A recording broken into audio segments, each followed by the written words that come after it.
स्वतःचं वाहन असावं असं सगळ्यांनाच वाटतं. पण जर ते वाहन तुमचं आर्थिक, पर्यावरणीय आणि प्रवासाचं स्वप्न एकाच वेळी पूर्ण करत असेल, तर ते खरंच भविष्यातलं पाऊल ठरतं. महाराष्ट्रात असंच भविष्य घडवण्यासाठी मुख्यमंत्री देवेंद्र फडणवीस यांच्या मंत्रिमंडळाने एक मोठा निर्णय घेतलाय. महाराष्ट्र इलेक्ट्रिक वाहन धोरण 2025 या नावाने मंजूर झालेल्या या धोरणामध्ये ईव्ही वाहनधारकांसाठी अनेक सुविधा, सवलती आणि प्रोत्साहनांचा समावेश आहे, ज्यामुळे इलेक्ट्रिक व्हेकल घ्यावं असं प्रत्येकालाच वाटू लागेल. या धोरणातील सर्वात महत्त्वाची आणि लोकांना थेट फायदा देणारी घोषणा म्हणजे टोल माफी आणि सवलती. मुंबई पुणे यशवंतराव चव्हाण द्रुतगती मार्ग, अटल सेतू आणि समृद्धी महामार्ग या तीन प्रमुख मार्गांवर ईव्ही 4 चाकी आणि बसला पूर्णतः टोल माफी दिली जाणार आहे. तसेच इतर राष्ट्रीय व राज्य महामार्गांवर देखील ईव्ही 4 चाकी वाहनांना 50% टोल सवलत लागू होईल. ही सवलत वाहन चालकांच्या खिशाला मोठा दिलासा देणारी आहे.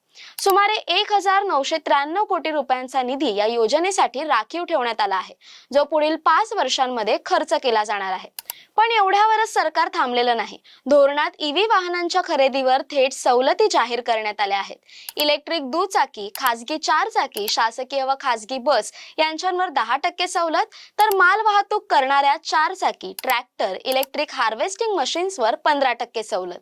ही सवलत थेट वाहनांच्या मूळ किमतीवर मिळणार असून 2030 पर्यंत लागू असणार आहे. या सवलतींसोबतच सर्व ईव्ही वाहनांवर मोटार वाहन कर, नोंदणी शुल्क आणि नूतनीकरण शुल्क पूर्णपणे माफ करण्यात आले आहे.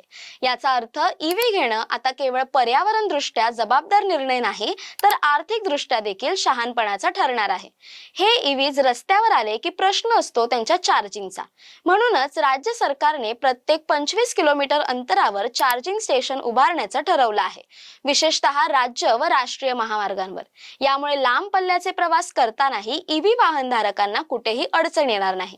तर मित्रांनो, पेट्रोलच्या धक्क्यांपासून वाचायचं असेल आणि पर्यावरणासाठी एक पाऊल उचलायचं असेल, तर इलेक्ट्रिक वाहन हा आता पर्याय नव्हे तर गरज बनते. महाराष्ट्र सरकारचं हे धोरण केवळ कागदावरच नाही, तर तुमच्या रस्त्यावर उतरायला सज्ज आहे. तुमचं यावर काय मत आहे? ईव्ही घ्यायला तयार आहात का? कमेंटमध्ये नक्की कळवा. व्हिडिओ आवडल्यास लाईक, कमेंट आणि शेअर करा. धन्यवाद.